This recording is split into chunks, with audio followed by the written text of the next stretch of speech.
My life has always been about maps. Having spent 46 years in the mapping service, I was used to seeing the world from above: mountains, valleys, rivers, and settlements. All these elements added up to a single, understandable picture.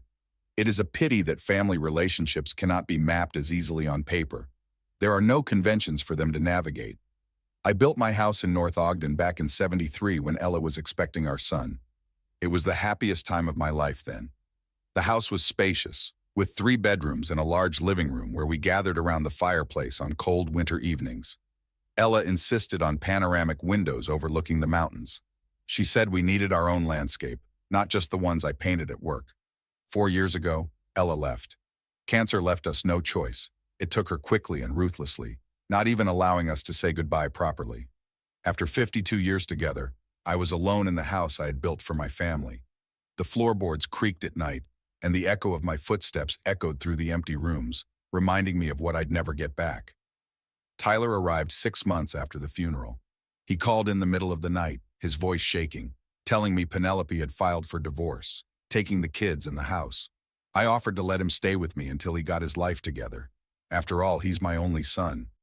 "It's only temporary, Dad," he said, bringing his suitcase into the guest bedroom that was once occupied by our rare guests. "A couple months tops until I find a new apartment." Those couple months stretched into a year and a half before Octavia came into our lives. Tyler met her at some financial planning conference, brought her to dinner at our house, introduced her as a co-worker. "Nice to meet you, Mr. Prescott," she said, extending her hand elegantly. "Tyler has told me so much about you." Octavia Barlow, tall with cold gray eyes and hair gathered into a tight bundle. Impeccable makeup, expensive suit. I'd have given her about 35, but there was something tough about her that made her look older. Tyler looked at her with adoration, like a schoolboy looking at his first love. "At 44, my son still doesn't seem to have learned to see through people." "She works in the marketing department of Pharma," he announced proudly. "She's in charge of promoting new drugs." I nodded and smiled, but something inside me felt wary. Perhaps it was the years of working with topographical details. I always noticed what didn't fit into the big picture. There were too many inconsistencies in Octavia. The smile that didn't reach her eyes, the appraising way she looked around the living room, the way she cringed when she saw Ella's pictures on the mantelpiece. 3 months later, they were married. A modest ceremony in the town hall, no guests or grand celebration. I gave them the table set that Ella and I had once received for our wedding from her parents. Octavia thanked me politely, but I noticed her whisper to Tyler, "Where are we going with this antique?" After the wedding, they were supposed to move out. At least that's what Tyler said. But then the excuses started. The real estate market was unstable, or the loan wasn't approved, or the job was too far from the neighborhood they'd chosen. "Dad, you don't mind if we live here for a while, do you?" Tyler asked one night at dinner. "Just a few months, 6 months tops. We'll save for a down payment." I agreed. After all, the house is big and I was lonely alone. Besides, I naively assumed that my daughter-in-law would help out around the house, maybe bring some life to these walls.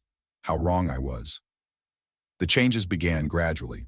First, Octavia rearranged the furniture in the living room, explaining it as better ergonomics of the space.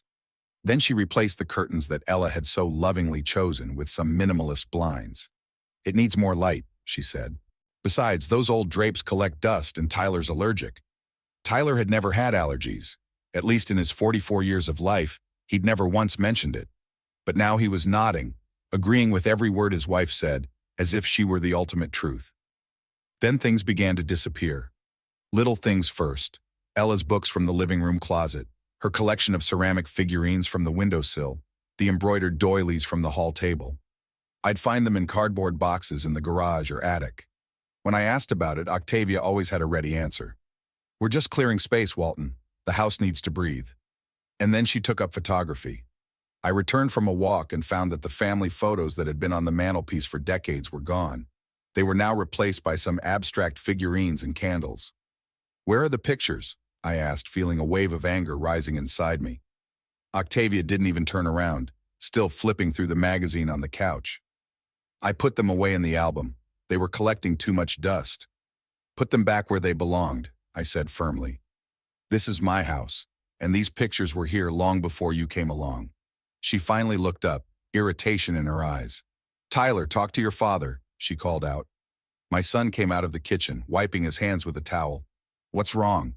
Your wife removed our family photos. Tyler looked from me to Octavia and back again, clearly not knowing which side to take.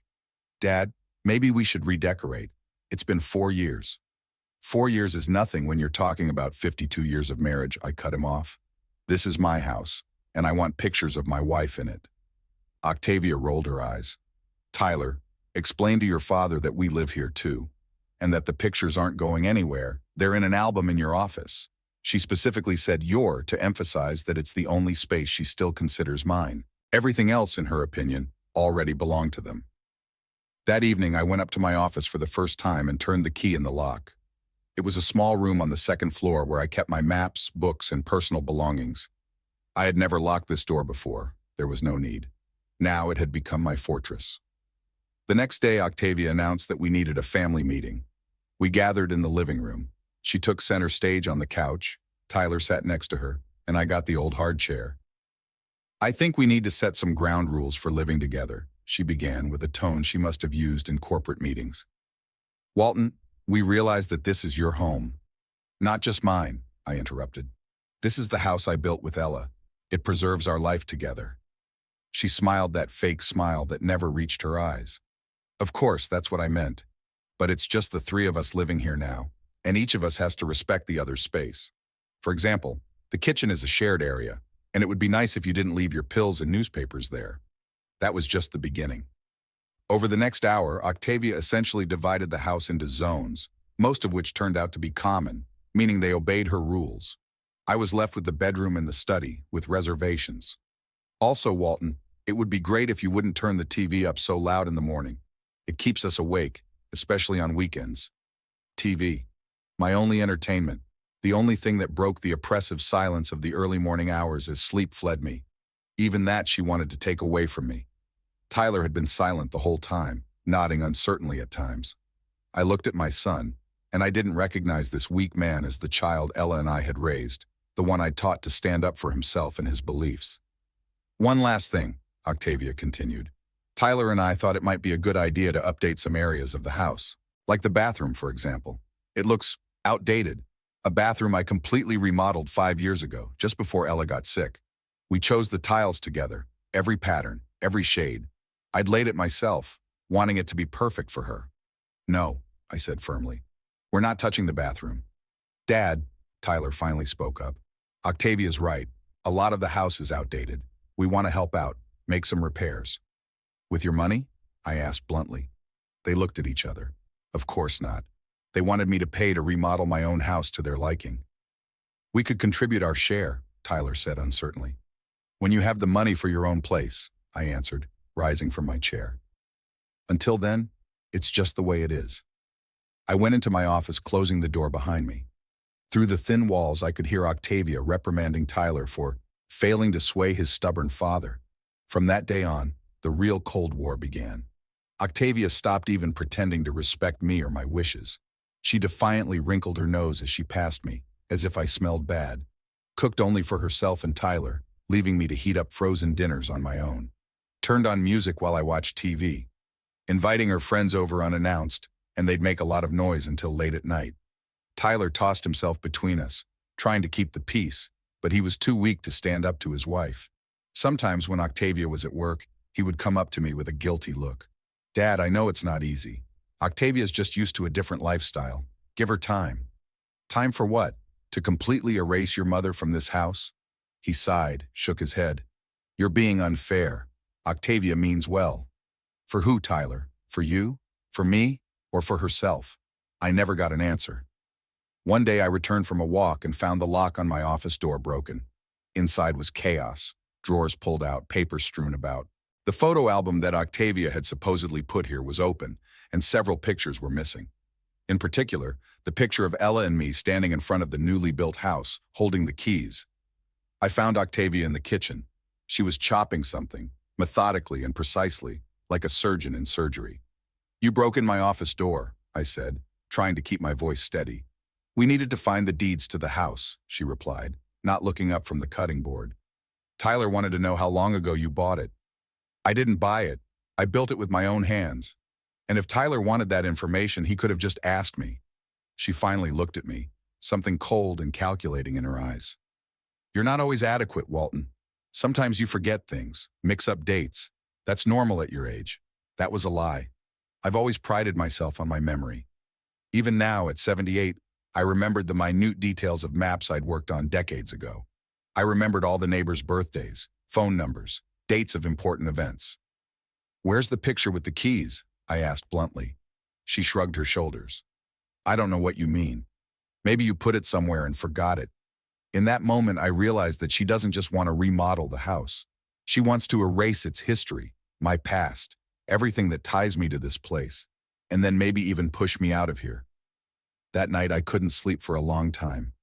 I lay in bed, staring at the ceiling, thinking about how things had turned out, how my own son had brought a woman into our home who was destroying everything Ella and I had built, one step at a time, how I myself had let it happen, hoping for the best, not wanting to be alone. In the morning, I made a decision. I couldn't kick them out after all. Tyler is my son, but I could protect what I held dear. I began to gather up my most precious possessions, photos, Ella's letters, and moved them to the safe in my bedroom. I hung the key to it around my neck, next to the wedding ring I'd worn on a chain since Ella left. I started taking more walks, leaving the house all day, exploring North Ogden, sitting in cafes, chatting to old people in the park, anything to avoid coming home to be greeted by cold stares and fake smiles. At some moments, I caught myself thinking that I was 78 years old and hiding from my own family like a teenager from strict parents. It was bitter and funny at the same time, but I saw no other way out. Not yet, anyway. And yet this was my home. The house I'd built for Ella, where we'd lived most of our lives, raised our son, welcomed sunrises, and saw off sunsets. I couldn't just give up and let Octavia erase it all, turn our family nest into a featureless space to her liking. I felt like a stranger in my own home, but I was still its master. And sooner or later, I had to find a way to reclaim my rights. I just didn't know how I would do it yet. Every day I got farther and farther away from the house during my walks. At first it was short forays to the nearest park, where I would sit on a bench and watch the children playing. Then I began to explore the streets of North Ogden that I had previously only known from maps. The city had changed a lot over the years with new neighborhoods, shopping centers, and parks. It was like rediscovering a place where I had lived most of my life. That morning the weather was unusually warm for mid-autumn. I decided to walk to the old lookout on Ben Lomond Hill, where I had a spectacular view of the valley and the Great Salt Lake. When I was young, Ella and I would often go up there, spread out a blanket and have a picnic. She loved those views, said they reminded her of how vast the world was beyond our small town. The climb took me longer than I'd bargained for. At 78, my knees aren't what they were at 30. But I took my time, pausing, enjoying the silence and the clean mountain air. When I finally reached the platform, a man in his 50s was already sitting there. He was smoking, looking thoughtfully into the distance. "It's a beautiful view, isn't it?" I said, leaning on the cane I had brought with me for long walks. The man turned and looked at me appraisingly. "Yes, there is something peaceful," he said, putting out his cigarette. "Are you from around here?" "I've lived here all my life," I nodded, sitting down on the bench next to him. "And you?" "Just passing through," he shrugged his shoulders. "I'm visiting, old acquaintances." Bitterness flickered in his voice, but I decided not to ask. Everyone had their own secrets, their own painful stories. We sat in silence, looking at the city below. I pointed to the east side of North Ogden. "See that neighborhood with the red roofs? When I was young, it was just woods. Now it's a whole apartment complex." "Things change," the man said philosophically. "Some houses look like they've been there forever, though, especially the ones that people build with their own hands." I smiled involuntarily. "That's right. I built my house myself 48 years ago. A blue two-story with white shutters on Oak Street." The man turned sharply toward me. "With panoramic windows in the living room and a stone walkway to the porch?" I looked at him in surprise. "Yes, that's right. How did you know that?" He ran his hand nervously through his thinning hair. "Fate," he muttered, then held out his hand to me. "Quincy Holloway. I've heard a lot about your house, you might say." "Walton Prescott," I introduced myself, shaking his hand. "I'm surprised you know my house. Are you a friend of Tyler's?" Quincy grinned bitterly. "No, I'm not. He hesitated as if searching for words. "I know Octavia. My heart skipped a beat. Do you work at Astrofarm? No, he shook his head. Our acquaintance, of a more personal nature, or it was. We were married. I stared at him, unable to hide my surprise. Octavia had never mentioned a previous marriage. Tyler hadn't mentioned it either. Are you sure we're talking about the same Octavia? I asked. Octavia Barlow? Barlow now, he nodded. She used to be Holloway. 5 years of marriage before it all went to hell. He pulled a ragged wallet from his breast pocket and pulled out a photograph. It showed Quincy, looking younger and happier, hugging Octavia. She was smiling, not the fake smile I was used to seeing, but a genuine, sincere one. It was the same woman, but it was like a different person. When did you get divorced? I asked, handing back the photograph. 7 years ago, Quincy answered. But not amicably, as I'm sure she tells me, if she mentions me at all. He was silent, staring off into the distance. I didn't rush him. Something told me the story wouldn't be easy. I did 3 years, Mr. Prescott, he said at last, for securities fraud and forgery, which I never committed. Are you claiming you were wrongfully convicted? I claim I was framed, Quincy said firmly, and it was my beloved wife who did it. I looked at him closely. Either this man was a fine actor, or he was telling the truth. So much genuine pain and anger was in his voice. Tell me everything, I asked. Quincy sighed, as if gathering his strength. Octavia and I met in 2012, he began. I was working at an insurance company, and she came to apply for a policy. We had an affair, and 6 months later we were married. Everything was fine until I lost my job during the layoffs. Octavia had gotten a job at a small investment firm by then. He fell silent, taking out a new cigarette. His hands trembled slightly. She offered to help with the money temporarily while I looked for a new job. I agreed. After all, we were family. Then she started bringing home documents, asking me to sign one thing and another. Powers of attorney, insurance forms, some kind of investment statement. I signed them without looking at them. I trusted her completely.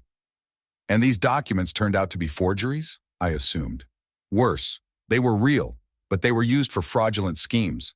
Octavia and her boss were running a scam on the firm's clients' retirement savings. When the case came out, all the evidence pointed to me. My signature was on all the documents. My account was used for transactions. And Octavia was the prosecution's star witness. She testified against you? I was shocked, though. Given my familiarity with Octavia's character, I shouldn't have been surprised. Oh, yes, Quincy grinned bitterly. She sobbed on the witness stand, telling me how I manipulated her, forced her to participate in a criminal scheme, threatened her.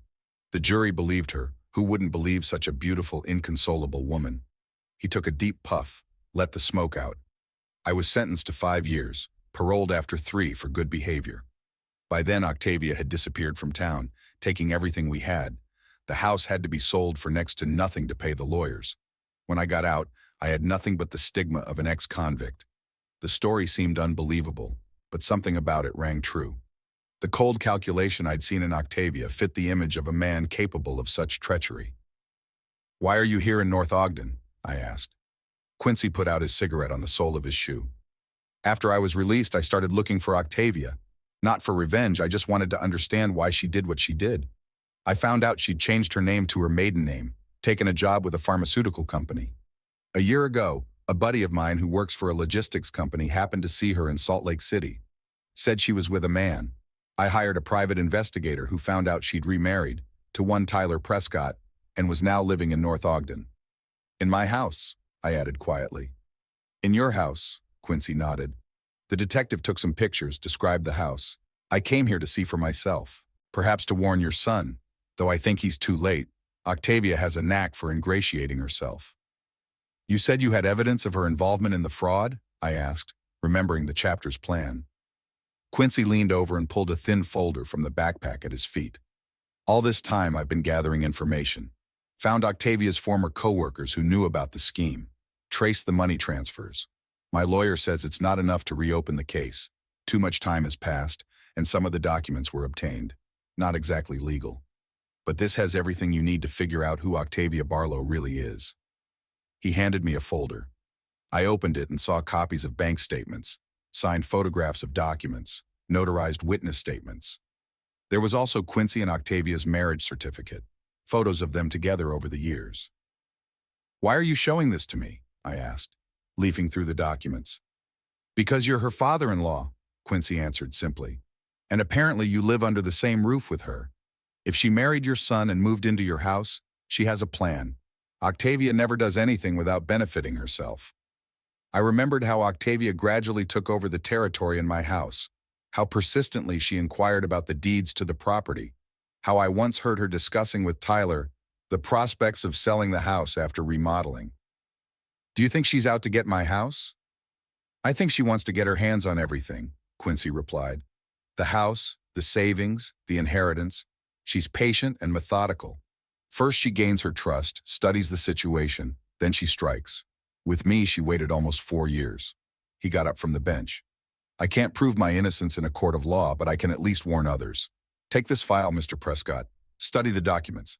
Decide for yourself what you want to do next. I left my phone number inside if you want to talk. I stood up too, feeling the folder tugging at my hand, as if it held something heavier than just papers.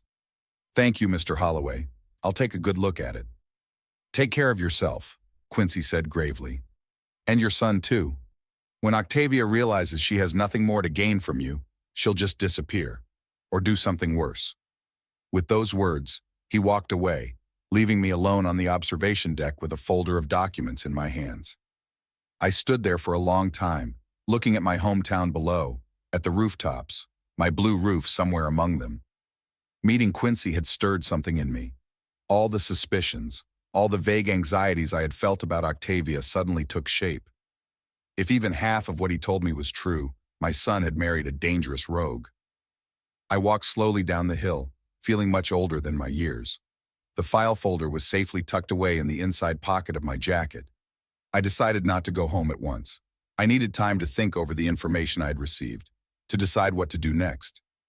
In a small cafe on the outskirts of the city, I took the far table and ordered a coffee.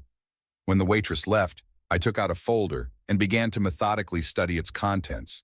There were bank statements showing transfers of large sums of money from account to account, the dates of which coincided with the dates in the indictment, a copy of which was also present. Testimony from investment firm employees who claimed Octavia had access to client accounts. Emails with instructions from her to Quincy, where she explained in detail what documents needed to be signed. Most compelling was a transcript of a phone call between Octavia and her boss the day before Quincy's arrest. In it, they discussed how to take it out on this idiot and get away with it. The voice on the recording, a copy of which was on a small flash drive, was undoubtedly Octavia's. The same cold, calculating tone I'd heard when she discussed remodeling my house. The more I read, the clearer the picture became. Quincy wasn't lying. Octavia had indeed set him up, used him as a cover for her machinations, and then betrayed him in cold blood when the case came to light. And now she was married to my son, living in my house, making new plans. I finished my cooled coffee and gathered the documents back into the folder. The next step was to verify the authenticity of these materials. For all their credibility, I couldn't rule out the possibility that Quincy had fabricated the evidence himself, driven by resentment toward his ex-wife. At the city library, I sat down at the computer and began searching for information about the Quincy Holloway case. To my surprise, it had gotten quite a bit of press coverage 7 years ago.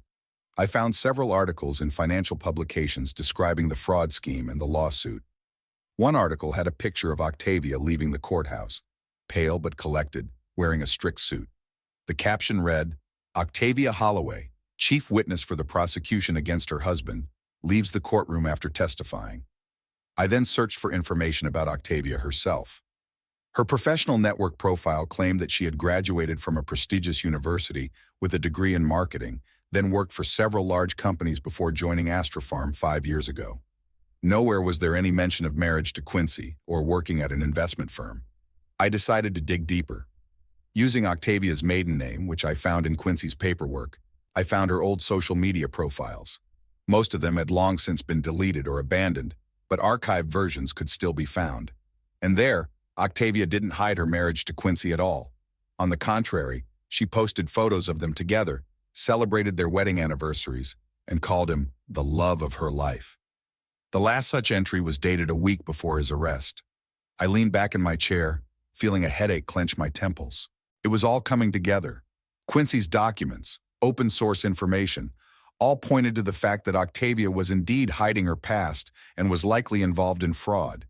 It remained to be decided what to do with this information. The most logical thing would have been to tell Tyler right away, show him the evidence, open his eyes to the true nature of his wife. But I knew my son. He was blinded by love, or what he took for love. Most likely he would have dismissed my words as an attempt to break him and Octavia up.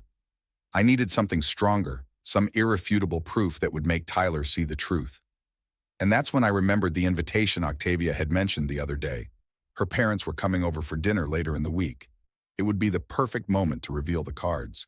If I had all the proof I needed, if I could present it not only to Tyler, but to Octavia's parents as well. Leaving the library, I called the number Quincy had left in the folder. "Mr. Holloway, this is Walton Prescott," I said when he picked up. "I've verified the information you gave me, and I believe it to be accurate. I need your help." The evening of the day I met Quincy, I returned home later than usual. The file was safely hidden in my old briefcase. I'd taken it from the library on purpose, so as not to arouse Octavia's suspicion. The less she knew about my plans, the better. When I entered the house, there were muffled voices coming from the living room. I walked carefully down the hall, careful not to creak the floorboards, and stopped at the door, listening. "And you have to plan ahead," Octavia said. "My parents are very particular about these things, especially my father. Maybe we should order dinner from the restaurant." That was Tyler's voice, uncertain as always. "No, that would be inappropriate," Octavia said. "We should have home-cooked food in our own home. Technically, it's still my father's house." "Which we're sharing," Octavia interrupted him. "And after the renovation, it'll be our house. Anyway, that's what I want to talk to my parents about. Dad could help with the legal side, and Mom, she's got great taste. She can help with the design." I decided I'd heard enough, and I walked into the living room as if nothing had happened. "Good evening," I said, hanging my jacket on the rack by the door. Octavia quickly changed her expression from annoyed to politely distant. "Ah, Walton, you're back. We were just discussing plans for the weekend. Anything interesting going on?" I asked, sitting down in my chair by the fireplace. "My parents are coming on Saturday," Octavia said. "And my sister Penelope, too. We're having a family dinner." "Wonderful," I smiled, trying to look genuinely interested. "I'd love to meet your family, Octavia." She gave me a cold look. "Actually, I thought you might be able to help with dinner." "I'd love to," I nodded. "What do you want me to cook?" Octavia clearly hadn't expected such enthusiasm on my part. She glanced over at Tyler, who looked equally surprised. "Yeah, I'll make a list of dishes," she finally said. "My mother is on a gluten-free diet, and my father prefers his meat medium rare." "I'll keep it in mind," I assured her. Cooking had always been a hobby of mine. Ella often said that I could have been a chef if it weren't for my love of cards. It was true. I did love to cook and did it well.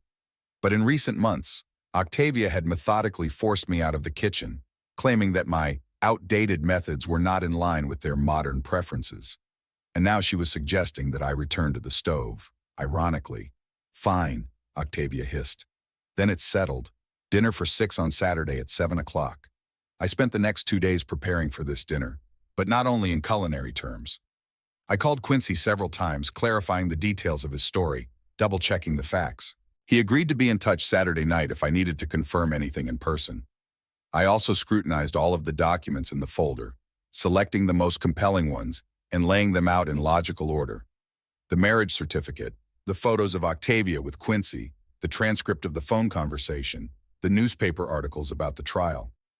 I put it all in a new folder I hid in my office. Saturday morning, I was in the kitchen first thing in the morning. Octavia had left a list of dishes and ingredients on the table, but I decided to make my own adjustments. If I was going to cook, I wanted the meal to be really special, memorable. I made beef steaks with rosemary sauce, baked potatoes with herbs, a salad with avocado and fresh vegetables, and for dessert, Ella's apple pie recipe, a gluten-free version especially for Octavia's mother. By 6 p.m., everything was ready. The table was set, the food kept warm in the oven, the wine chilled. I had changed into my best suit, the one I had once worn when I retired from the map bureau and was being honored for my many years of service. The file folder was safely hidden under the sofa cushion in the living room, where I could easily retrieve it when I needed it. At precisely 7 o'clock, the doorbell rang. I heard Octavia hurrying down the stairs as she whispered something to Tyler, and together they went to answer the door. There were cheers, exclamations, the sound of kisses. "Mom, Dad, come in, please." Octavia's voice sounded unnaturally high and sweet. "Penny, how nice to see you." I came out of the kitchen, wiping my hands on a towel. "Good evening," I said hello as I approached the guests. "Welcome to my home." Octavia's parents looked exactly as I'd imagined, a well-groomed couple in their 60s, clearly accustomed to a certain level of comfort. The father was tall, with graying hair and a firm handshake. The mother is slender, with a look as cold as her daughter's, and a strained smile. Octavia's sister Penelope was younger, perhaps 35, but with softer features and lively eyes. "Mr. Prescott," Octavia's father nodded, shaking my hand. "Edwin Barlow, and this is my wife Vivian and my youngest daughter Penelope." "It's a pleasure to meet you," I said. "Please come into the living room."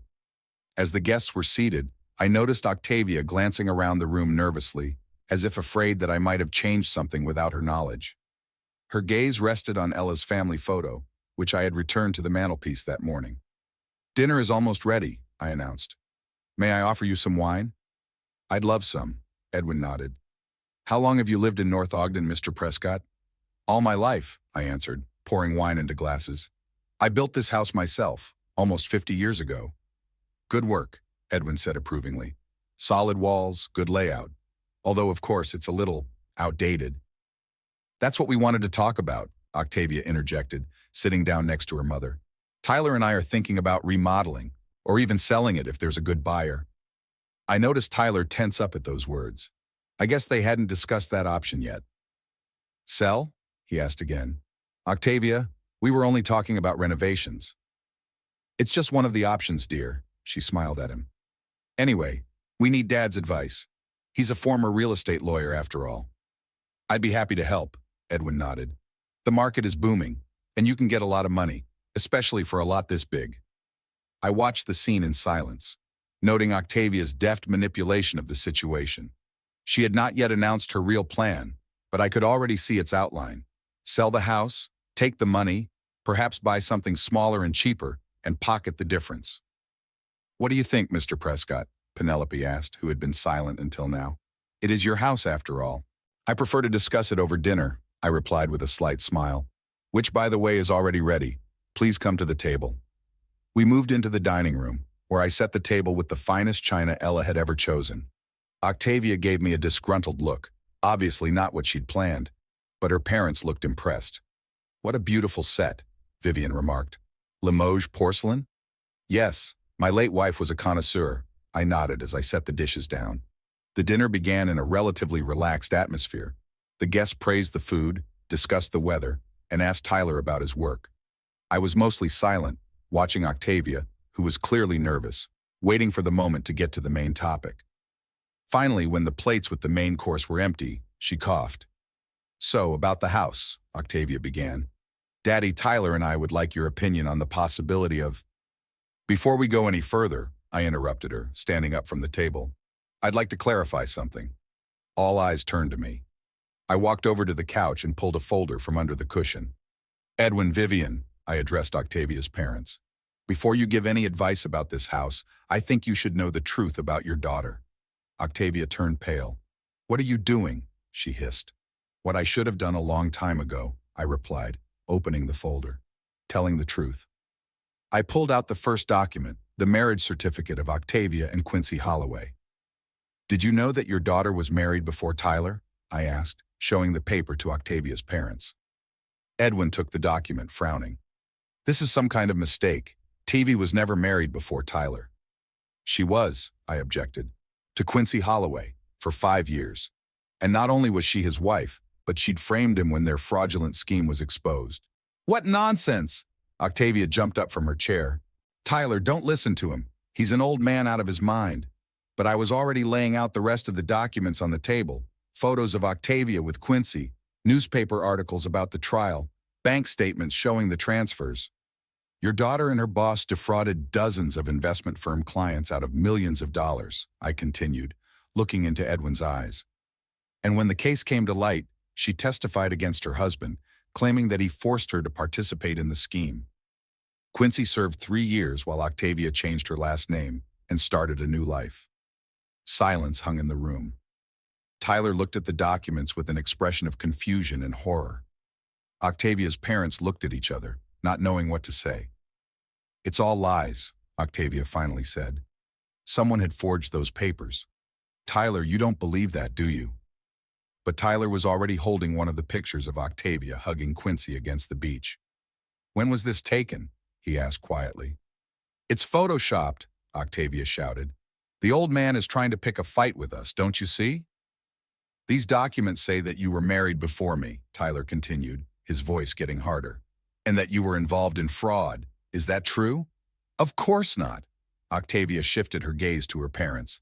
"Mom, Dad, tell him." But Edwin was scrutinizing the court documents, his face growing more and more grim. "There are dates, names, sums," he said slowly. "It looks very authentic." "That's because it's true," I said, and turned on the small tape recorder I had taken out of my pocket. Octavia's voice came out of the speaker, the same conversation with her boss where they were discussing how to set this idiot up. Her blatant cruelty, her calculating nature, it was all recorded. Octavia stood as if paralyzed, her face contorted with rage. "Turn it off!" she shouted, lunging for the tape recorder. I stepped back, letting the tape play to the end. When it ended, the room was silent. "TV," Vivian said quietly, looking at her daughter with horror. "Is it true? Is that your voice?"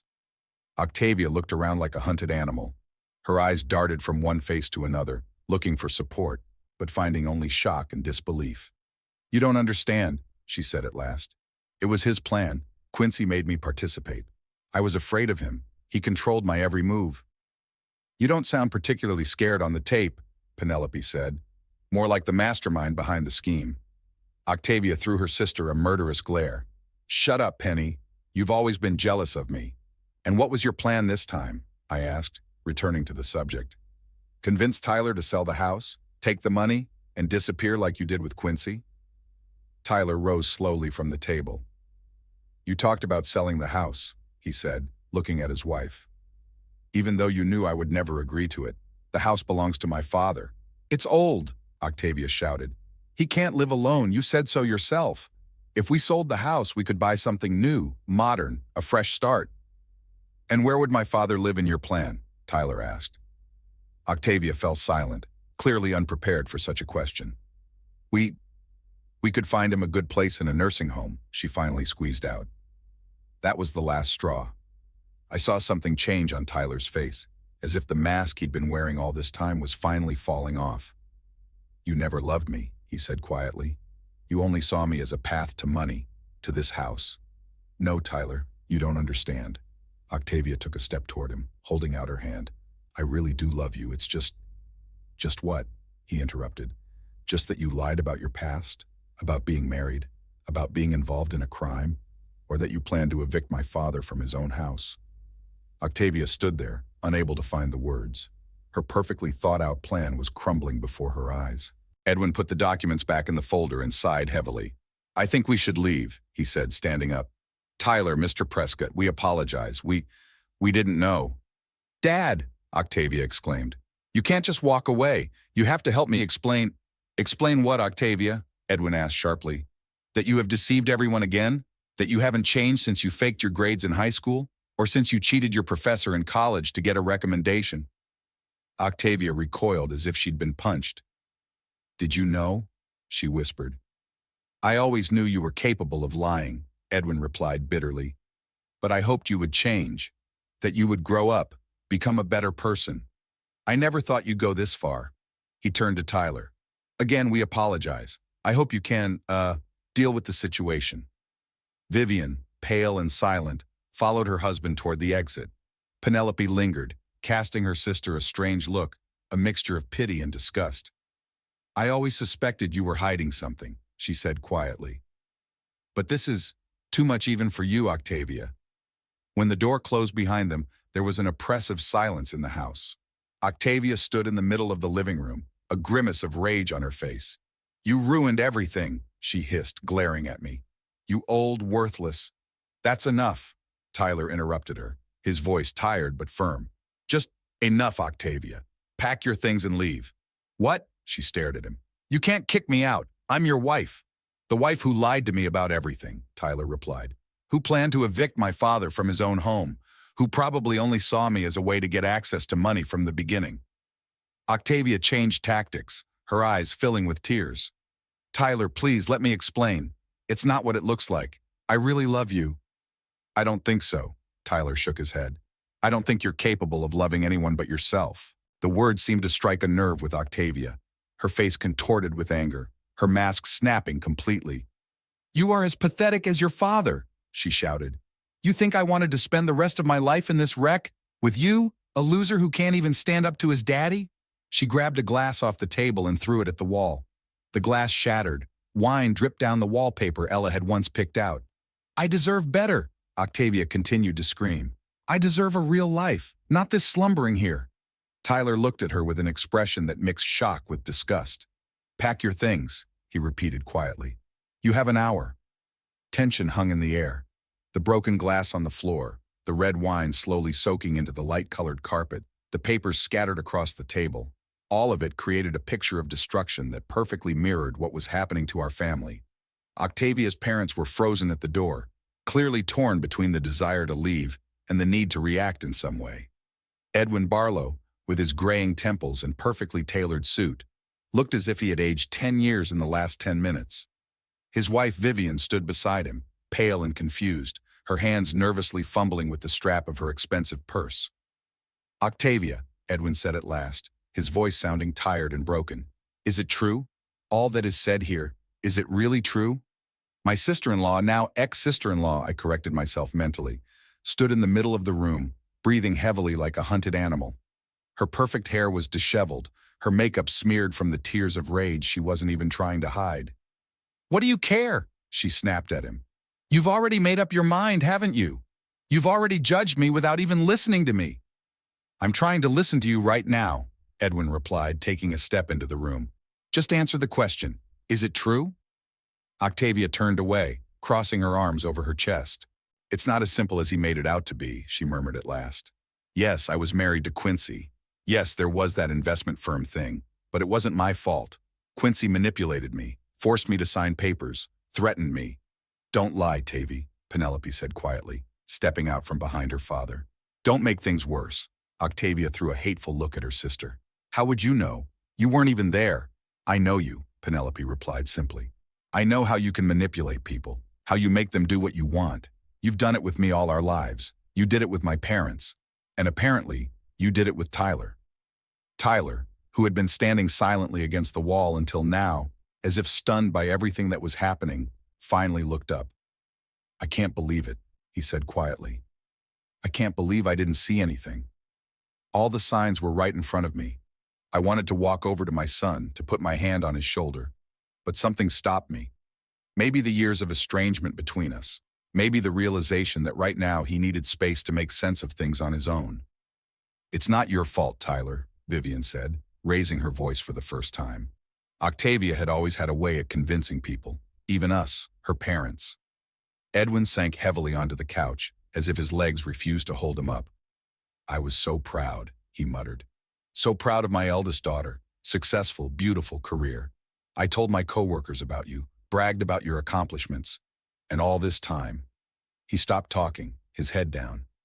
You've been living a double life all these years, Octavia, Vivian continued for him. First college and those forged recommendations then. Shut up, Mom, Octavia exploded. Just shut up. You don't know anything about my life. I know more than you think I do, Vivian replied with sudden firmness. You think your father and I are naive, blind, but we just wanted to believe in the best. We wanted to believe that our daughter wasn't capable of what people were whispering about. Whispered about what? Tyler interjected. Vivian glanced at her husband as if asking for permission. Edwin nodded slowly. There were rumors, Vivian began, sinking onto the couch next to her husband, that Octavia was involved in fraud at the investment firm where she worked, that she wasn't just a witness, but an accomplice, that she betrayed her husband to save herself. And you believed those rumors? Octavia asked bitterly. Did you, my parents? No, Edwin shook his head. We didn't. We defended you, denied everything. I even fought with a few old friends who tried to hint to me that you weren't who you said you were. He looked up at his daughter, tears in his eyes. I believed in you, Octavia. Believed that my daughter couldn't be. Like this. Like what, Papa? She asked defiantly. Successful? Smart? Able to get what she wants? Ruthless, Edwin replied quietly. Willing to betray the people closest to her for money. There was a heavy silence in the room. I could see Tyler looking at Octavia as if he were seeing her for the first time, and he didn't like what he saw. I loved you, he said finally. I really did. When we met, I was a wreck from the divorce, feeling like a total failure. And you made me believe that I was worth something, that I could be loved. I did love you, Tyler, Octavia replied, but her voice sounded unconvincing, like a learned phrase. You don't understand. I just wanted what was best for us. Best for us? He interjected. Or for yourself. When you planned to put my father in a nursing home, was that for our good too? Octavia didn't answer, only looked away. You know what the worst part is? Tyler continued. I would have believed you. Even now, even after all this evidence, a part of me still wants to believe that this is some kind of mistake, that you couldn't have done this, that the woman I loved wasn't just a fiction. You see? Octavia grasped at that phrase like a straw. You can feel for yourself that it's not so clear-cut, that there was something real between us. She took a step toward Tyler, holding out her hand. Give me a chance, Tyler. Give us a chance. We can start over, move away from here, forget about all of this. And how do you explain your past? I intervened. That you were married? That your ex-husband was in jail because of you? Octavia gave me a venomous look. You, she exclaimed. You've been digging up dirt on me all this time. What right do you have to interfere in my life? The right to protect my son, I said firmly. And your home. Your home, your home, she mocked me. That's all you think about. An old crumbling building that should have been torn down long ago and built something decent. It's not just a building, I countered, feeling the anger rising inside me. It's the house where my family grew up, where I lived with the woman I loved for 52 years, where my son was born and raised. Every floorboard, every brick holds memories. Sentimental nonsense, Octavia snorted. A house is an asset that can be sold, nothing more. And that's why you've never been a part of this family, Tyler said quietly. And you never will be. The words, spoken almost in a whisper, struck Octavia flat. She jerked back, and I saw the mask finally fall away from her face. Gone was the beautiful, confident woman she had so carefully portrayed. In her place stood an angry, calculating person whose features were contorted with rage. Who the hell are you to tell me this? She shouted. A loser who went back to Daddy after his divorce. A man who can't make a single independent decision. She looked around the room, shifting her gaze from one face to another. All of you are so pathetic with your principles, with your morals. What has she given you? You, she jabbed her finger at me, are a lonely old man clinging to the wreckage and the memories of a dead wife. You, now she was pointing at Tyler, are a loser who was abandoned by his first wife and couldn't build a life of your own. And you, she turned to her parents, are smug hypocrites who spent your whole life wanting me to be the perfect daughter without noticing what it cost me. Octavia, stop it, Edwin tried to stop her. No, Daddy, now you'll listen, she was almost shouting. You always wanted me to be the best, in school, in college, in my career, always bragging about me to your lawyer friends. But when I needed help, when I really needed support, where were you? Where was your reputation that you hold so dear? What kind of help are you talking about? Edwin asked, perplexed. Octavia laughed bitterly. Of course you don't remember. When I was almost expelled from my first year for plagiarism, who helped me? Not you, but me. When I lost my first job, who was there for me? No one. I was always alone, always solving my own problems. That doesn't justify fraud and betrayal, Octavia, Penelope said quietly. Many people face difficulties, but they do not become criminals. Oh, Saint Penny, Octavia grinned. Always so right, so virtuous. Tell me, sister, how far have you gotten with your principles? Are you still working in the same lousy clinic for a pittance? Still living in a rented apartment? At least I sleep well at night, Penelope replied. And I'm not afraid that one day my past will catch up with me. I'm not afraid too, shouted Octavia. You can do nothing to me, nothing. The statute of limitations on that case has long since expired, and all the rest of your evidence is just words. It's not about legal consequences, Octavia. Edwin shook his head. This is about you losing us, your family. Family? She laughed again, but there was nothing funny about it. What family? You were never really family. You were a stage set, a picture for outsiders. Look at successful lawyer Edwin Barlow and his perfect family. It was all a fake. Vivian sobbed quietly, covering her mouth with the palm of her hand. Edwin put his arm around his wife's shoulders, his face turning into a stone mask. I think we really should go, he said, helping Vivian up. Tyler, Mr. Prescott. Again, we apologize for all of this. It's not your fault, Tyler replied. It's not any of our fault that she's like that. You can't just leave, Octavia exclaimed. You're my parents. You have to support me. We have supported you all your life, Octavia, Edwin said tiredly. We have loved you no matter what. But there is a limit to even parental love, and you have crossed it. He turned to Penelope. Are you coming with us? Penelope nodded, but then paused, looking at her sister. You know, Tevi, she said quietly, I've always admired you, your strength, your determination. Even when you were cruel to me, I still looked up to you, wanted to be like you.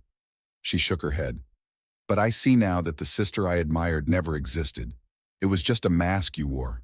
And I'm sorry, not just for us, but for you. Because in your pursuit of money and status, you lost the most important thing of all, the ability to love and be loved. With those words, she turned and followed her parents out the door. I walked them to the door, exchanging a brief but understanding glance with Edwin. In his eyes, I saw the same pain I felt myself, the pain of a father watching the destruction of his child's life. When the door closed behind them, there was a heavy silence in the house. Octavia stood in the middle of the living room, her shoulders slumped, but the fire of rage still burning in her eyes. Well, she said finally, turning to Tyler, looks like you got what you wanted. My family turned their backs on me. Happy now? I never wanted this, Octavia, Tyler replied quietly. All I wanted was honesty, a real relationship built on trust, not lies. Honesty? She snorted. Trust? Those are all pretty words, Tyler. They don't mean anything in the real world. The only things that matter are money and power. If that's what you really think, I feel sorry for you, Tyler said, shaking his head. You'll never know what it's like to really love and be loved. Spare me your platitudes, she snapped at him. I know exactly what love is. It's a temporary insanity, a chemical reaction in the brain that makes people do stupid things. I've seen love ruin lives, how it's made smart people make idiotic decisions. Like, how do you marry a woman who only sees you as a means to get a house? Tyler asked bitterly. Octavia couldn't find an answer. She stood there, breathing heavily, her hands clenched into fists. Pack your things, Tyler finally said, and leave. You can't kick me out, she said, but her voice was no longer as confident as before. I'm your wife. I don't think you will be for much longer, Tyler replied. I'll contact a lawyer tomorrow and file for divorce. On what grounds? She asked defiantly. What are you going to tell the court? That I didn't tell them about my past? That's not grounds for divorce. Deception and misrepresentation, I intervened.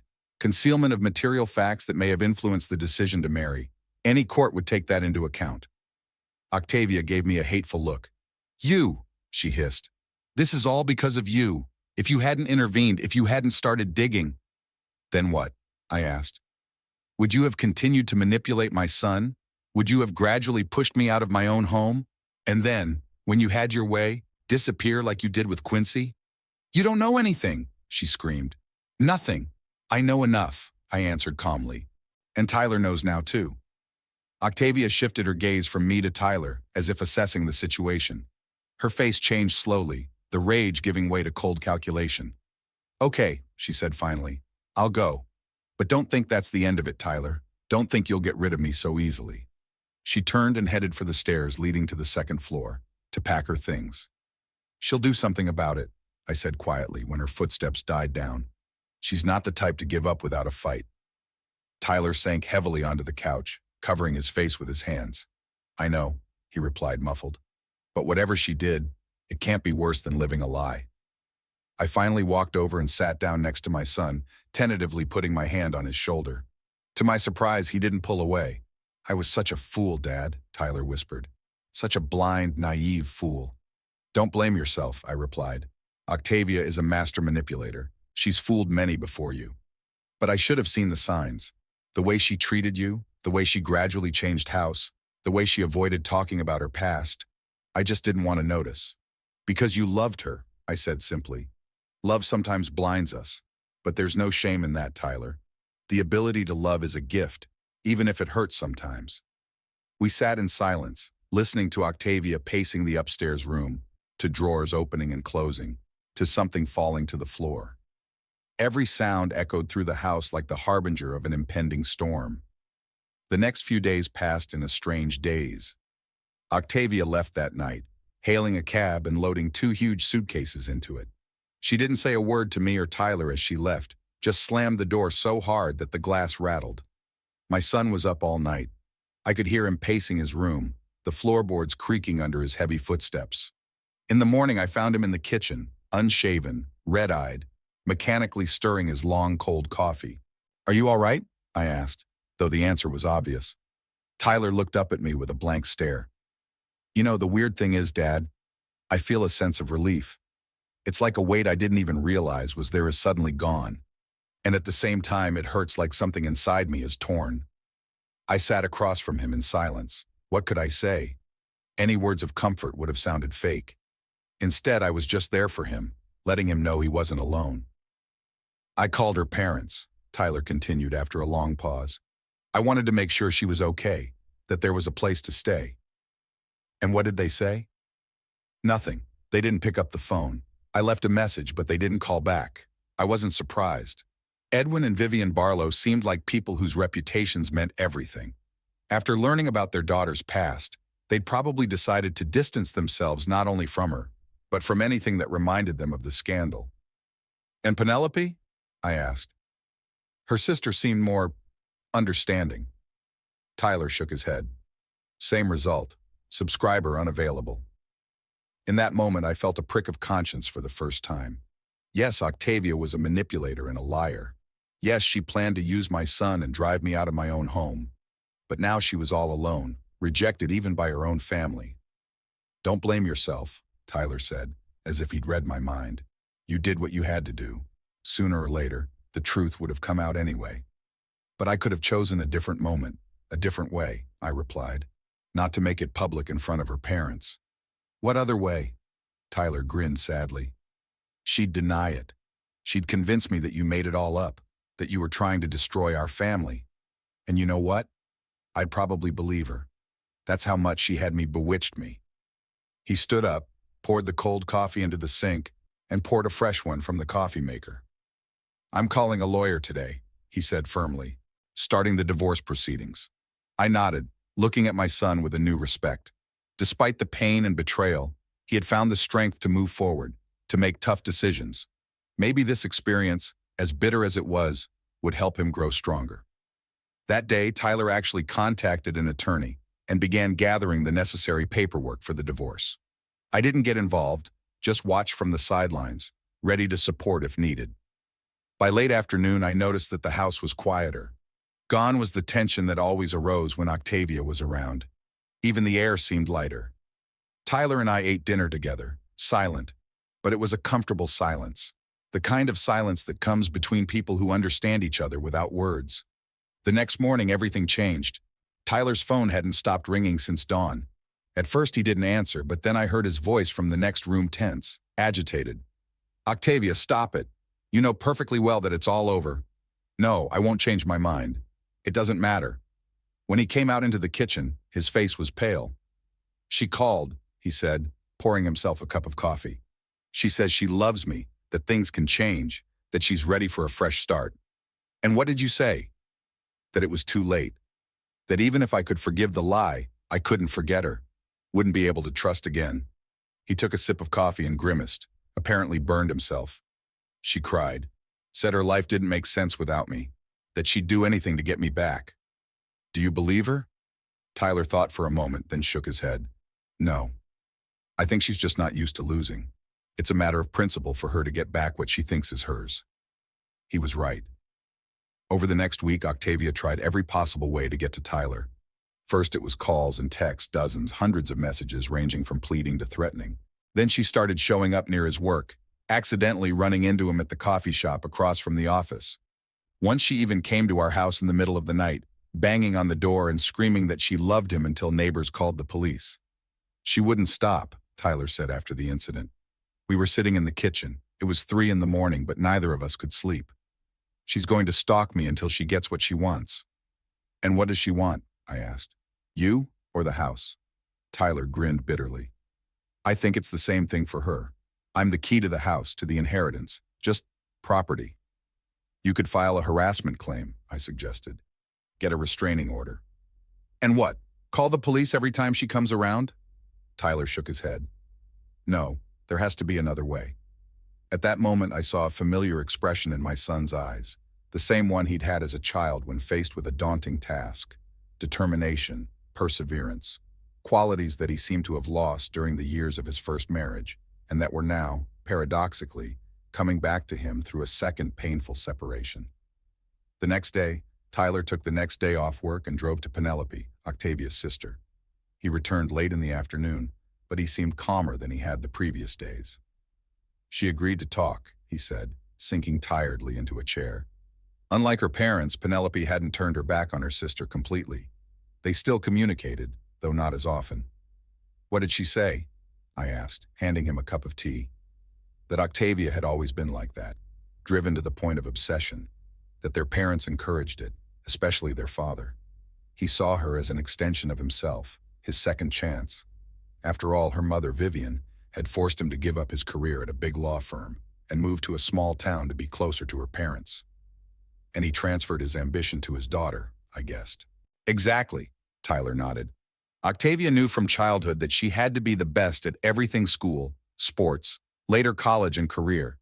Any failure was seen as a disaster, and when she did fail, her father, he paused, searching for words. Dad wasn't abusive, no. He was just withdrew.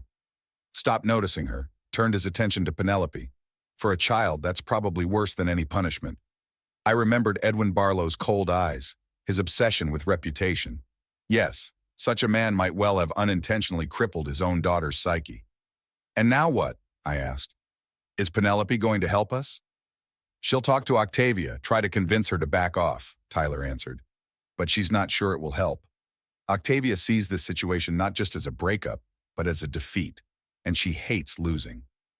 We went to bed that night in anxious anticipation. Something told me that the storm was still brewing, that the worst was yet to come. I was right. The next morning, the doorbell rang. A policeman stood on the doorstep, young, serious, with a folder of papers in his hands. Mr. Tyler Prescott? He asked when my son opened the door. Yes, that's me. You need to familiarize yourself with this. The policeman held out the document. It's a temporary restraining order. You are not to come within 500 feet of Mrs. Octavia Barlow Prescott, not to contact her in any way. Tyler took the paper confusedly. But why? On what grounds? Mrs. Barlow Prescott has stated that you are harassing, threatening, and endangering her life and health, the policeman replied in a steady voice. This is a temporary measure until the court hearing, which will take place in 2 weeks. There you will be able to present your version of events. This is absurd. I couldn't stand it any longer. She's following him herself, coming here in the middle of the night, making a scene. Sir, I'm just doing my job. The policeman didn't even look in my direction. Mr. Prescott, do you understand? You are not to try to see her, call her, text her, or ask anyone to do so on your behalf. Tyler nodded slowly, still looking at the document in his hands. Yeah, I see. Good. Sign here, please. The policeman handed him a form acknowledging receipt of the notice. When the door closed behind him, Tyler sank down on the living room couch, still holding the papers. She turned everything upside down, he muttered. She made herself look like the victim. That's absurd. I still couldn't believe what was happening. We have witnesses, neighbors who saw her coming here at night. That's the thing, Dad, Tyler sighed. She's manipulative. She probably told the police she came here because I threatened her or something, and now I can't even get in touch with her to clear things up. He stood up and started pacing around the room, clenching and unclenching his fists. This is her way of controlling the situation. If I disobey orders, I could be arrested. In the meantime, she'll play the part of the scared wife. We could get a lawyer, I suggested. Challenge the order. There's a hearing in 2 weeks, Tyler replied. I'll be able to present evidence of her persecution there.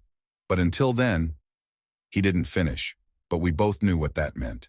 2 weeks of helplessness, 2 weeks during which Octavia could do whatever she wanted, and Tyler couldn't even object. Penelope called in the evening. Tyler talked to her for a long time, then went back to the living room where I waited for the news. Octavia talked to her today, he said, sitting down in the chair across from me. Said she filed for a restraining order because she was afraid of me, that I'd allegedly threatened her with physical violence if she didn't give up all claims to the house. That's a lie. I was outraged. Pure lies. Of course it is, Tyler nodded. But Octavia can be persuasive. Fortunately, Penelope didn't believe her. She knows her sister too well. Will she help us? Tyler shook his head. She can't openly oppose her sister. Their parents have already effectively disowned Octavia. If Penelope betrays her as well, it could end badly. I understand, I sighed. Family is family, no matter how hard it is. Yes, Tyler looked at me gratefully. He did. The next few days were a nightmare. Octavia was off the chain. She called my neighbors, telling them heartbreaking stories about how Tyler had allegedly abused her. She contacted his superiors, insinuating that he was unstable and dangerous. She even gave an interview to the local newspaper, exposing herself as a victim of domestic violence. And all this time, Tyler couldn't do anything. Any attempt to contact her would be considered a violation of orders and could lead to arrest. She wants me to snap, he said one night. We were sitting in the living room. The TV was on, but neither of us was watching it. Wants me to break an order, to do something that would validate what she said. Don't do that, I warned. That's exactly what she wants. I know. He rubbed his eyes tiredly. But sometimes I wish I could just talk to her. To look her in the eye and ask her why. Why is she doing all this? What is she hoping to accomplish? She wants to take back control, I answered. All her life, she's been in control. Manipulated people into doing what she wanted them to do. And now you're out of her control and she can't stand it. Tyler nodded. You're probably right. But you know what the weirdest part is? Part of me still loves her. Part of me still misses the woman I thought she was. That's normal, I said softly. Love doesn't disappear overnight, even when we learn unpleasant truths about a person. Tyler smiled sadly. How did you cope, Dad? After Mom died? How did you learn to move on with your life? The question caught me off guard. Tyler and I rarely talked about my feelings after Ella left.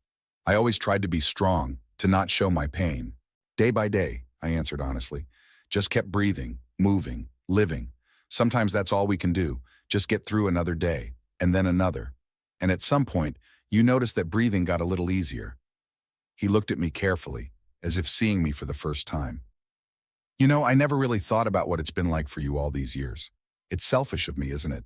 I've been so preoccupied with my own problems, my divorce from Penelope, my work, then Octavia. I never asked how you were coping with the loss of your mom. You've been busy with your life, I said. That's normal, Tyler. You've had your own problems. But you're my dad, he shook his head. I should have been there for you. Support you like you support me now.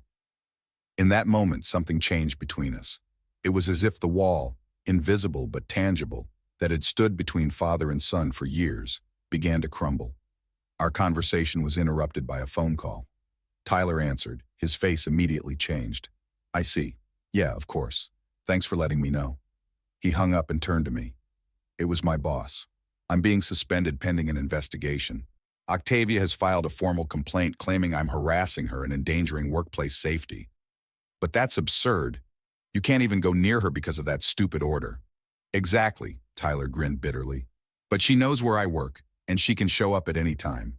If I'm there, it could be construed as a violation of the order. The company doesn't want to risk a scandal, so... He didn't finish the sentence, but it was clear enough. Octavia was methodically destroying his life. First his reputation, now his job. What's next? This can't go on, I said firmly. We have to do something, find a way to stop her. But what can we do? Tyler threw up his hands. I can't even talk to her without risking jail time. At that moment, the doorbell rang. We looked around. It was late, almost 10 o'clock at night. Who could have come at this hour? I went to the door and opened it cautiously. On the threshold stood Edwin Barlow, Octavia's father. He looked weary, aged, but there was determination in his eyes. Mr. Prescott, he said, I need to speak to you and your son. It's about Octavia. I think it's time to put an end to it. It had been a month since Edwin Barlow had appeared on our doorstep. A month that changed everything. His visit was a turning point in our fight with Octavia. The former lawyer knew how to counter his daughter's tactics. He helped Tyler gather evidence of her false accusations, contacted the right people, and the restraining order was lifted before the court hearing. But the victory was bitter. Tyler's reputation suffered, and he was viewed with suspicion at work, despite his reinstatement. Some neighbors still believed Octavia's tales of domestic violence. Most importantly, Tyler looked exhausted, as if the whole story had sucked the life force out of him. That's why I wasn't surprised when he came down to the kitchen one morning with a determined look on his face and announced, "Dad, I'm leaving. Got a job in Portland. I start in 2 weeks." I slowly set aside the newspaper I was reading. "Portland? That's in Oregon, isn't it?" "Yes," he nodded. "I've been offered a position at a branch of our company. Not a promotion, but, a fresh start. Someplace where no one knows me. A place where there's no history." History. I understood him. I really did. It was hard to stay in North Ogden after everything that had happened. Too many memories. Too many sneak glances. Too many whispers behind my back. "When are you leaving?" I asked, trying to keep my voice steady. "This Saturday," Tyler answered. "I've already found an apartment near the new office. It's small, but it'll be fine for me alone." I nodded, unable to say a word. My son was leaving me alone in this big house again. But this time it was different. This time I knew that he had to go, that it was the right thing to do. "Will you be coming for the holidays?" I finally asked, trying to smile. "Of course, Dad." Tyler put his hand on my shoulder. "And you can come visit me anytime. Portland is a beautiful city. You'll love it."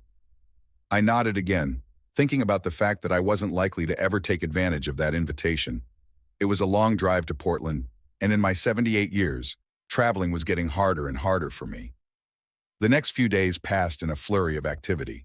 Tyler was packing, finishing things at work, saying goodbye to the few friends he had left. I helped as much as I could, but mostly I just tried to stay out of the way, giving my son space to prepare for his new stage of life. The evening before we left, we sat in the living room. The rain was falling outside the window, drumming softly on the glass, the fire crackling in the fireplace. Tyler stared at the flames, shaking his whiskey glass thoughtfully. "You know, Dad," he said suddenly, "I want to apologize." "For what?" I wondered.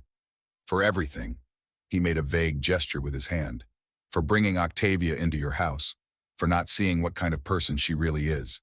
For not protecting you from her." "Tyler," I shook my head, "it's not your fault. She deceived you, like so many before you." "But I should have noticed," he insisted. "Should have seen the way she treated you. The way she tried to force you out of your own home." I sighed. We'd had this conversation more than once in the last month. Tyler couldn't forgive himself for his blindness, his unwillingness to see the truth. "Son," I said softly, "we all make mistakes. It's not what we do, it's what we do afterward that matters." "And what did I do?" He grinned bitterly. "Run off to another state, leaving you alone." "You're starting a new life," I corrected him. "And it's the right thing to do. You need it." We were silent, staring at the fire. In that moment, there was an understanding between us that hadn't been there in years. It was as if all the walls had fallen away, revealing the simple truth that we were family, and always would be, no matter the distance or time. In the morning, Tyler left. His car, loaded with his belongings, slowly pulled out of the yard and disappeared around the corner. I stood on the porch, waving until it disappeared from sight, and then went back inside. The house that was suddenly so empty and quiet. I walked from room to room, listening to the floorboards creak under my footsteps. Tyler's bedroom, now empty, with a neatly made bed and empty closets. The guest room Octavia had once occupied, where the slight scent of her perfume still lingered. The kitchen, where the three of us awkwardly ate breakfast, trying to ignore the growing tension. In the living room, I paused in front of the mantelpiece where Ella's photographs stood again. After Octavia left, I'd put them back where they belonged, all but one. The picture of Ella and me standing in front of the newly built house was still missing. Perhaps Octavia had destroyed it, realizing how valuable it was to me. I sank into my old chair, suddenly feeling every year of my age. The sun was gone. Octavia had disappeared from our lives. After the restraining order was lifted, and she had a tough talk with her father, she had stopped stalking and was rumored to have moved to Chicago. I was alone again in the house I had built for my family. That night I couldn't sleep. I tossed and turned in bed, listening to the silence of the house. Before, When Tyler and Octavia lived here, I had often dreamed of peace and quiet. Now, however, the silence seemed deafening. In the morning, I got up at first light, feeling strangely awake despite the sleepless night. I drank coffee, looked at the newspaper, and then did something I hadn't done in years. I took a map of the United States out of the closet and laid it out on the table. When I was young, I loved maps, not only creating them, but studying them. Ella and I often dreamed of traveling, planning itineraries, though we could rarely afford long trips because of our jobs and limited budgets. Now, looking at the map, I could feel something long forgotten waking up inside, a thirst for new horizons, new beginnings. I spent the entire day exploring the map, noting places I'd always wanted to visit. The Grand Canyon, which Ella and I never got to see. The coast of Maine she'd always dreamed of. The small New England towns with their colonial architecture and narrow streets. By evening, I had made a decision that surprised me with its suddenness and yet rightness. I would sell the house I had built with my own hands, the house I've lived in for almost 50 years, a house that held the memories of a lifetime.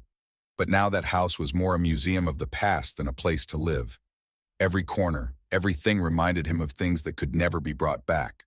Of Ella, of the years when Tyler had been a child, of a happy family life, and of recent painful events, Octavia's manipulations, the fights, the revelations.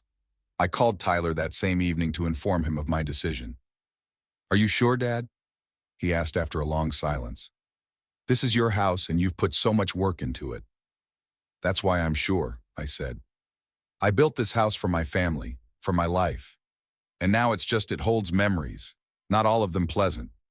Where will you go?" I smiled, looking at the map on the table. "I hadn't decided yet. Maybe the East Coast. Your mother always wanted to see Maine in the fall when the maples change color. At your age, starting over," Tyler started, but I interrupted him. "At my age, you can't put off what you really want to do," I said firmly. "I might not get another chance." After talking to my son, I felt relieved, as if voicing my decision had lifted a heavy weight off my shoulders. For the first time in a long time, I felt freedom. Freedom from the past, from obligations, from having to conform to other people's expectations. The next day, I contacted a realtor. A young woman named Haley inspected the house, assessed its condition, and gave me a ballpark figure. The amount was impressive. Real estate prices in North Ogden had risen significantly over the decades. This money would be enough for a small house or apartment in any town on the East Coast. Plus, there would be enough left over to live on. "Are you sure you want to sell?" Haley asked when we finished looking at it. "It's a beautiful house with character. They don't build a lot like this anymore." "I'm sure," I nodded. "It's time for a change." She smiled understandingly. "You know, my grandfather sold his house in Idaho when he was 85 and moved to Florida. Said it was the best decision of his life. Lived there for another 10 years. The happiest he said he'd ever been." That story gave me confidence. If a man at 85 could start a new life, what's stopping me at 78? The next weeks passed in preparation for the sale. I sorted through decades of accumulated belongings, deciding what to take with me and what to keep. It proved to be an unexpectedly liberating process. With each box sent to charity or the trash, it was as if I was shedding a piece of the past. I paid special attention to Ella's personal belongings, which I still kept. Her clothes I'd given to charity long ago, but there were still photos, letters, small mementos she'd collected. I selected the most treasured memories to take with me, the rest carefully packed up and sent to Tyler. "Save it for your kids," I wrote in the note. "Let them know how amazing their grandmother was." Tyler called later that evening, his voice sounding excited. "Thanks, Dad," he said. "This means a lot to me." "I know, son," I replied. "How are you settling in?" "I'm fine," he said with a more upbeat tone in his voice. "The work is interesting. My colleagues are nice. The city is beautiful, especially now in the fall. I think you'd like it." "Maybe I'll stop by for a visit on my way to the East Coast," I suggested. "I'd be glad to," Tyler replied sincerely. After talking to my son, I walked out to the backyard. It was a warm fall evening and the sun was slowly sinking below the horizon, painting the sky with golden and pink colors. The apple tree Ella and I had planted the first year after we moved in was now a tall, sprawling tree laden with ripe fruit. I picked an apple and took a bite, savoring the sweet and sour flavor. Ella loved these apples, making pies and jam out of them every fall. I could almost hear her voice calling me from the kitchen, could almost smell the cinnamon and vanilla. But those were just ghosts of the past.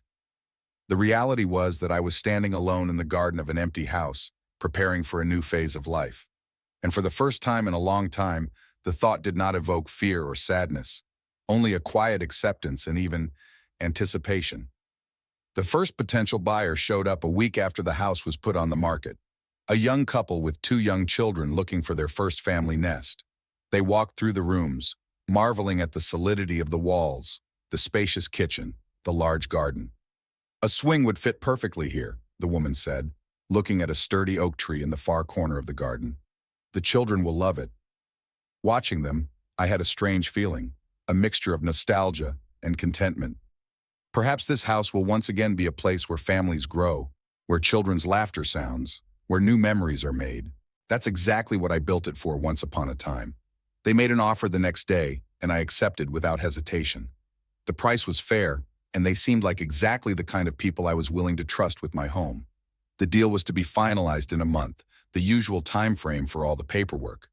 During that time, I planned to decide on a new place to live and start preparing for the move. One morning, while looking at real estate listings on the East Coast, I came across an ad for a small house in a coastal Maine town. 2 bedrooms, living room overlooking the ocean, small garden. The price was quite affordable, especially considering the money I was getting for my current home. Without hesitation, I called the number listed and arranged a viewing. This meant I had to travel almost across the country, but strangely, the thought didn't scare me.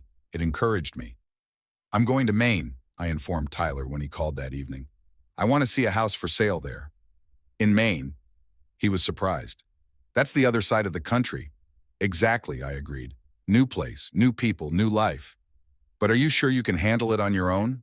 It's a long way, and you don't know anyone there." "Tyler," I interrupted him. "I once built a house with my own hands, raised a son, worked for 40 years for the same company. I think I can handle moving to another state." He laughed. "You're right, Dad. Of course you can handle it. Just, take care of yourself, okay? And keep me posted." "I will," I promised. "And maybe you'll come visit me for Christmas, if everything works out, of course." "I will," he sounded confident now. "Yeah, I miss you, Dad."